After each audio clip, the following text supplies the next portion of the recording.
आता केवल मूल्य म्हणजे काय सांगा, उभ्या दोन रेषा आणि त्याच्यामध्ये एक संख्या किंवा अंक.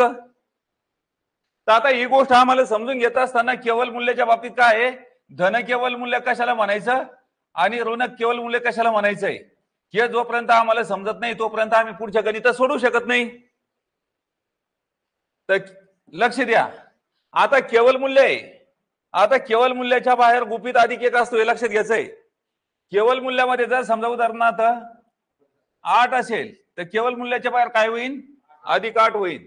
आता त्याच्यामध्ये सांगा केवल मूल्यामध्ये -8 असेल तर केवल मूल्याच्या बाहेर काय असेल, अधिक 8 असेल. ही गोष्ट लक्षात घ्यायची. म्हणजे केवल मूल्यामध्ये काही असो, वजा असो अधिक असो, त्याचं उत्तर काय येतं सांगा, बाहेर अधिक येतं. म्हणजे काय, धन केवल मूल्य आहे समजा उदाहरणार्थ, मग केवल मूल्यामध्ये ऋण असो का धन असो त्याचं केवल मूल्य काय येतं, धन येतं. 1 नंबर नियम लक्षात ठेवायचा. आणि 2 नंबर नियम असा लक्षात ठेवायचा, आता ऋण केवल मूल्य कशाला म्हणायचंय. आता ऋण म्हणजे काय, केवल मूल्याच्या बाहेर वजा चिन्ह असतं.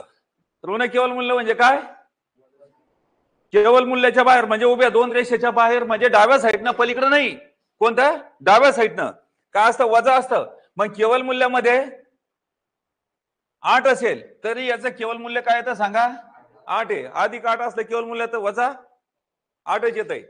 हे झालं 1 नंबर. आणि 2 नंबरचा नियम पाहायचा, केवल मूल्यामध्ये जर समजा -8 असेल, बाहेर काय -8 आहे, तरी याचं केवल मूल्य काय येणार आहे, -8 आहे. लक्षात आलं. ऋणासाठी काय, ऋण केवल मूल्य. धनासाठी काय, धन केवल मूल्य. समजलं का. ऋण केवल मूल्य म्हणजे काय, वजा बाहेर असतं, त्याचं वजाचे उत्तर येणार का आतमध्ये धन असो ऋण असो.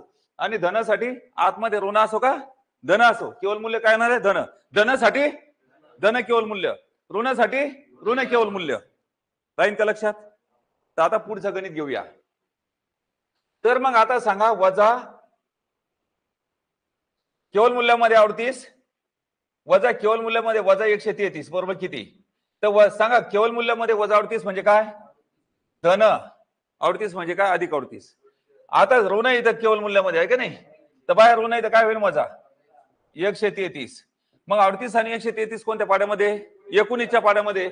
19 दोन्ही 38, 19 7 किती.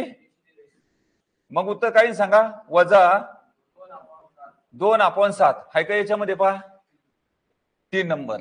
किती सोपं पहा गणित.